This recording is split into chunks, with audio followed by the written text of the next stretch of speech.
Moja ďalšia skúsenosť je s mojím svokrom, 74-ročný pán, ktorý má artrózu 3. stupňa kolenných kĺbov a bedrového pravého kĺbu.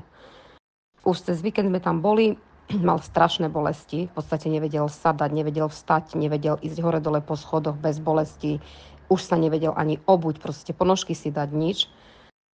Tak som mu v noci, už keď to bolo veľmi zlé, o 11. v noci som mu nalepila na krížovú oblasť Liberty a na ten pravý bedrový kĺb som mu nalepila Freedom na noc.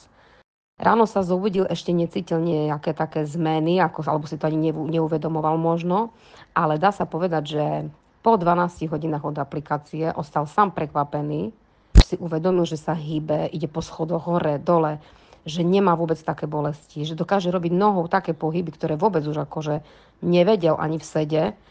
Takže bol veľmi spokojný, bol veľmi rád, vôbec nemusel užiť už ani tabletku od bolesti. A pýtal si odo mňa ešte ďalšie na plaste.